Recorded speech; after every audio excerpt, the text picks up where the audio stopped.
So today I feel like reviewing Laser Mission and Olde E. Old English, or Olde E as we like to call it, is one of the classiest beers amongst the malt liquor world. Now it's not the choice drink of a craft beer lover, but I remember drinking this back before the whole craft beer craze hit my town, so I figured I'd give it a go again.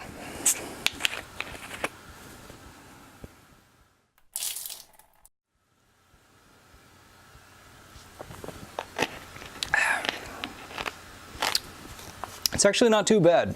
It's not overly sweet like most budget beers. I think I'm gonna sip on this and contemplate while we watch the movie. So this movie came out in 1989 with Brandon Lee, so I expect a beat-em-up action flick. Let's check it out. Well, it seems like part of the title got cut off when switching aspect ratios, so that's just the distributor's fault. It shouldn't reflect the quality of the movie. Well, that was the worst opening credit song I have ever heard, and it looks like this movie has already put everyone to sleep. So it's a bit hard to follow, but from what I can figure out, Brandon Lee is a spy for hire who isn't about the money.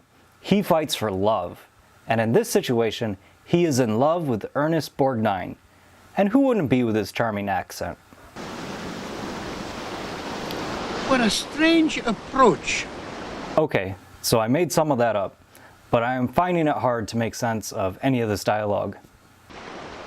Americans always seem to think that people want money. There are other things. Such as? Ah, very funny. I have to mention that the premise of this movie is that it takes place in an Africa that is occupied by Cubans who are led by Russians who sometimes have German accents. These Cuban-Russian bad guys capture Brandon Lee for doing something I'm not quite sure about and sentence him to death by guillotine. But that can't stop our hero. He is so stealthy that he could walk into plain sight of someone and still not be seen. Every time you think you catch up with the plot, they throw you a curveball. It's almost like they do things just because they found out they could. This scene pretty much sums it up. What do you just see? Who fell out of the tree? Wrong. Fuck, that's awful. I'm not talking about the movie. I accidentally just drank the last bit in this bottle, which tastes like ass, and I have no idea why.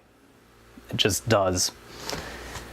Even still, for the price, it's not a bad beer. It has a little bit of desirable flavor that you don't get with your Natties or your Buds or your Keystones.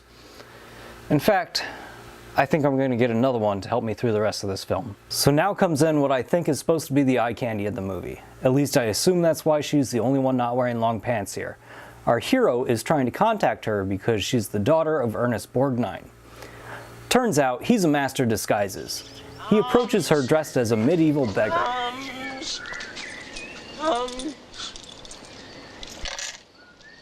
Miss Braun, I need to talk. Then some dude dies, they roll him over and leave him. It's no use trying to follow the plot anymore, but who needs that when they throw in random sexuality to keep you interested? And then maybe an epic death.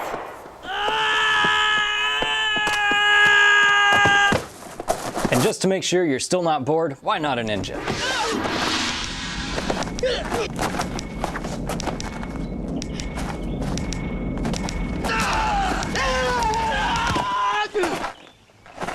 There are so many quirky, out-of-place scenes in this movie that if I talked about all of them, my review would literally be as long as the film itself. But all in all, that's the attraction of this film. It should be held right up there with Troll 2 and Samurai Cop. It excels at every B-movie standard. Bad writing, clueless actors, comical editing, severe tonal shifts, and a lack of lasers makes this a well worth watch. I have to say that my low expectations for Old English were wrong, and even though it's not a great drink, it gets a bad rap. If I have offended any beer snobs out there for praising a shit beer, don't forget to unsubscribe and give me a thumbs down. For all the rest of you, send me money, preferably in the form of unmarked bills, or just subscribe, and if I ever decide to turn on monetization, I'll get my cash that way. Thank you for watching. What do you want me to do? Get down on my knees? That would be nice.